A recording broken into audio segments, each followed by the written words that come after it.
So this morning's exploration is a trick question.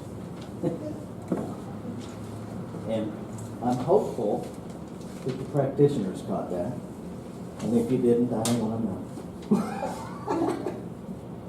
What religious science teaches? Absolutely nothing. Religious science was the name of the organization.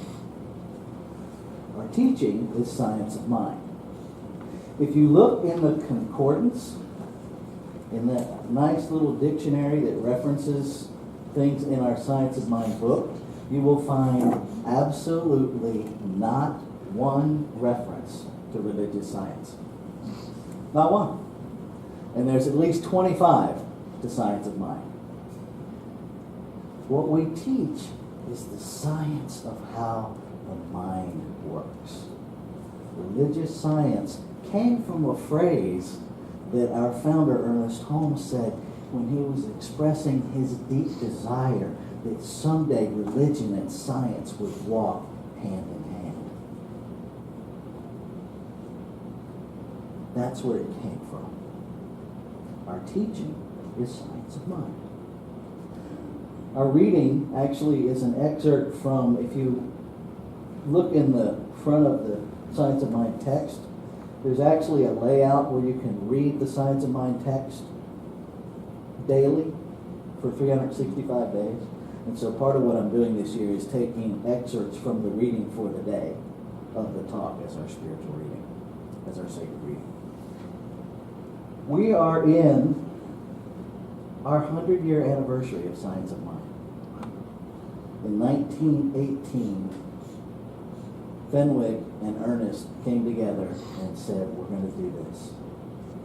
And they began speaking and teaching Science of Mind publicly.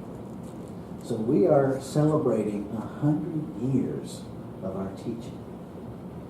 I didn't know that because I was basing it on the copyright of his first book, Creative Mind, which is actually 1919.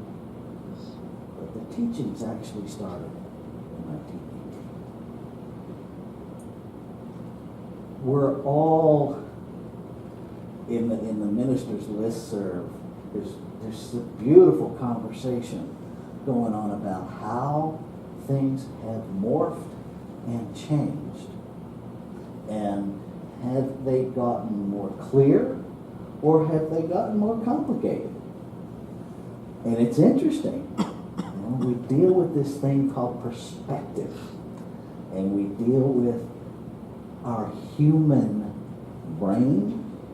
One thing I love about this, we tend as human organisms to relate our thinking to the activity of our brain.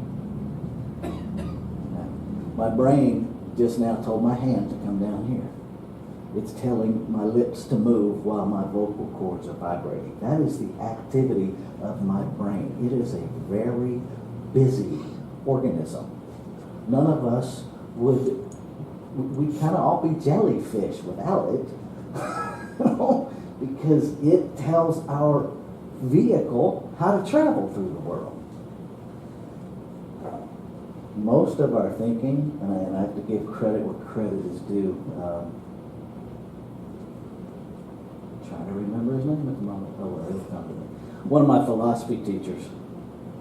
Most of what we think are thoughts are actually thinking about our thoughts. Let that sink in for a minute. Most of what we call thoughts are thinking about our thoughts. It's right up there with, and I love this, you can have 1,000 people in a room and ask, how many people talk to themselves? And most people will raise their hand. And then the facilitator very brilliantly follows that with, and those of you who did not raise your hand, how many of you just said, I don't talk to myself?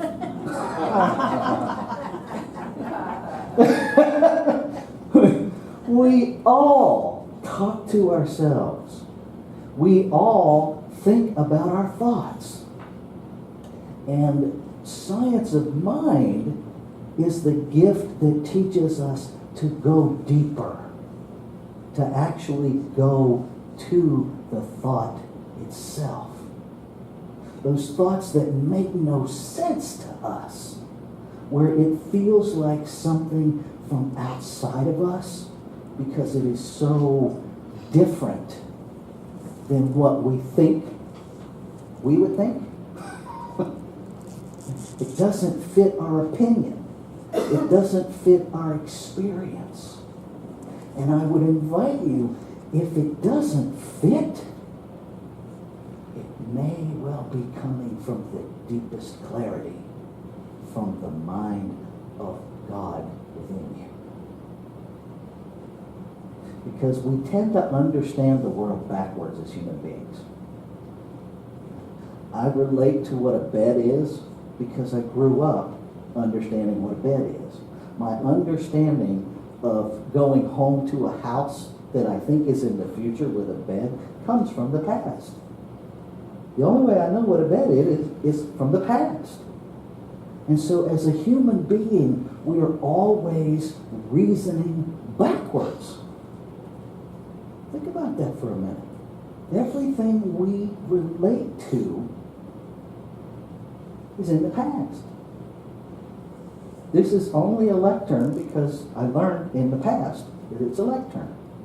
If I'd learned it was a school bus, it would be a school bus. Where we come into conflict is when I look at this and I begin to see something other than a lectern. And it doesn't fit my past. It doesn't fit my comfort zone. This is the brilliance of science of mind, because science of mind gives us a way to resolve that. It's a teaching based in there is something greater operating in us than our human brain. Thank God. Because I'm telling you, if I am the greatest source I have, the situation is already worse than I thought. I was sharing with somebody yesterday how important leadership council is, whether we call it a board of trustees or a board of directors or a leadership council. The name, just like no matter what we call divinity, the name doesn't define it. It's the activity that defines it. And thank God there are 5 other people that help keep me in check. Because left to my own personal agenda, I would run amok. I am under no illusion that I have fabulous ideas in the moment. And sometimes I get really attached to my fabulous ideas. Even if they drive us off a cliff, we're going to have fun doing it. That's sometimes my rationalization. Does it make sense? No. That's why there's more than one of us on the planet. If we were meant to journey by ourselves, we would truly be the only physical presence here. We're not. The divine shows up in every single one of us. Science of mind holds us to a level of accountability where I no longer get to take your brilliance out of the mix because I don't like how you show up. Yeah, somebody got it. But isn't that what we do? If I don't agree with you, you aren't getting it right. You know? You're not hearing the Word of God because you're not hearing the same thing I'm hearing. Really, folks? Really? I was having a conversation with a ministerial colleague about this. I have to look for the Science of Mind police. The New Thought police. They're all coming after me on this one. Like-minded. Isn't that safe? Isn't that cool? It's so warm and fuzzy and safe. I'm going to hang out with the like-minded people. What that really means is I'm hanging out with people who think like me, who share my opinion, who do not make me uncomfortable. How are you going to grow? This is what our growth sometimes looks like. And we do it even in science of mind, and we have to stop it. This is what we do. We talk about God inside of ourselves, but then we forget. And we get all nice and comfortable in our little comfort zone, and we pray for change, and then we go, did it happen yet? Like we don't have a participatory role. Okay. World peace, world peace, world peace, world peace, world peace. What am I doing in my nice little comfort zone? Am I participating in world peace? Nope. I am avoiding everything unpeaceful. And when I avoid everything unpeaceful, I can fool myself into thinking that's part of the solution. If you have grass at your house, I invite you this spring to not mow it and stare at it and think it shorter. Give it a shot. See if you can sit in your comfort zone, in your recliner with a glass of iced tea and make your lawnmower come out and mow your grass. You can't do it. And we can't bring about peace on this planet from our comfort zone. I had the most gut-wrenching conversation on Facebook last night with a complete stranger. Complete stranger. And it was respectful. And it was kind. And it was an individual who thinks it is preposterous that we even think racism exists in America today. I see some of you with I had the same face. And the more he and I dialogued, the more I understood his perspective. And the more I respected him, the more he was willing to listen to my perspective.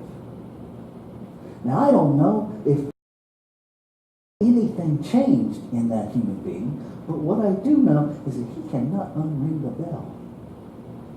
He cannot unsee the words of our conversation.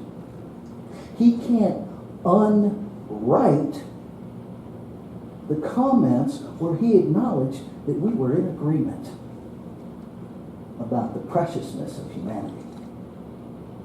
And that maybe we could all start looking a little deeper. That maybe there was a middle ground where we could begin to have some conversations. He can't undo that. We can't be in that conversation from our comfort zone. The only thing that happens in our comfort zone is we have camps. This is my like-minded camp, and you're the wrong-minded camp. And I'm going to lob science of mind at you. I'm going to lob spiritual principle at you and hope I hit you so I heal you. Really, people? What we're saying is that I know more of God than you do. More of God is in me than is in you. And I'm going to put some of my God in you. Stop it. We have this teaching for 100 years. Ernest Holmes, one of his, I love this quote, that we are to be open at the top, not on the sides, at the top. What that means is that we keep evolving upward. And some of us have started, just like we do with age, just popped into my head, we're evolving this way. That happens. You know, when I was a kid, I evolved this way, and then I hit a certain point, and I started evolving this way. As a movement, as a teaching, this is very clear. There is one thing. And Yes, our writing is from a period of time where we called that thing a he. You will hear me refer to it as an it, because it's an energy. It's not a man. And if that works for you, great. I'm telling you how I see it. I'm not telling you to stop calling it a man. If calling God a man works for you, great. Just understand that it's all there is. Some people didn't get it and some people got left out. It's like trying, you put 10 people in a swimming pool, who's more wet?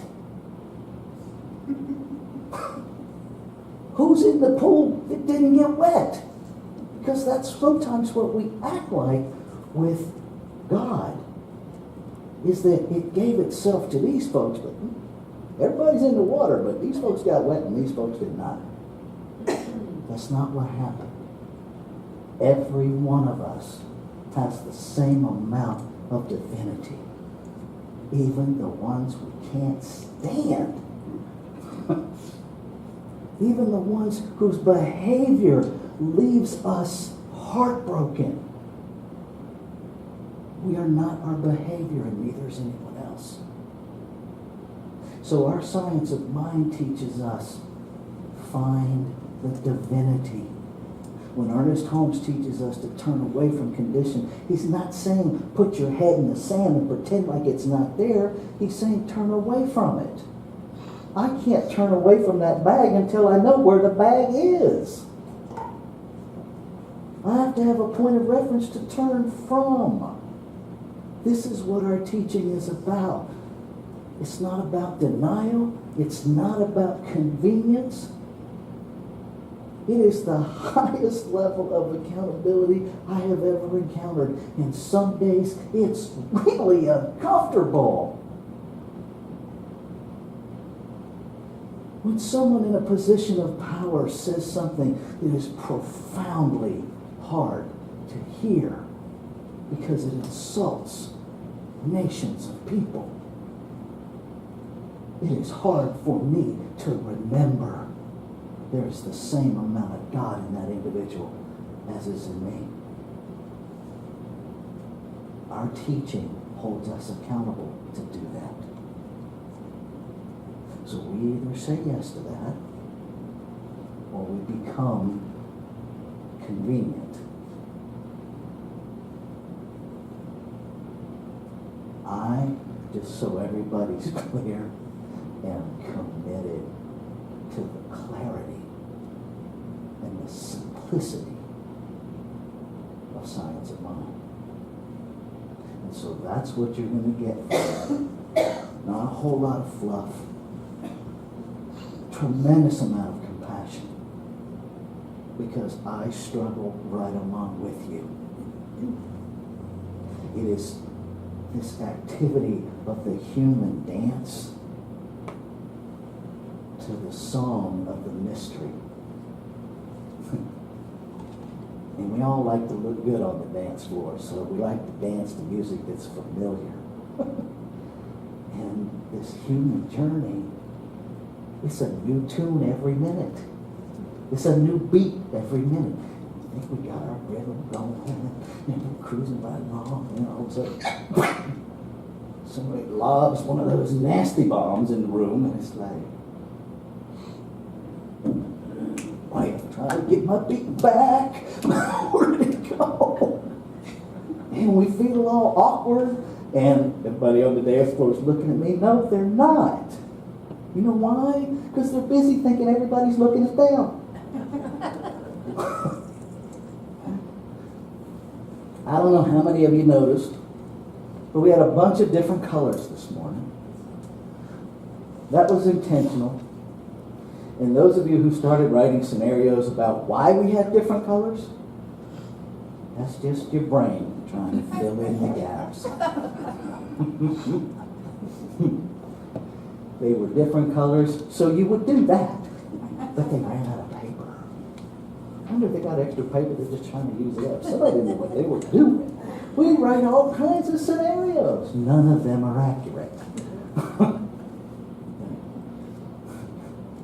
I have a license to mess with your mind.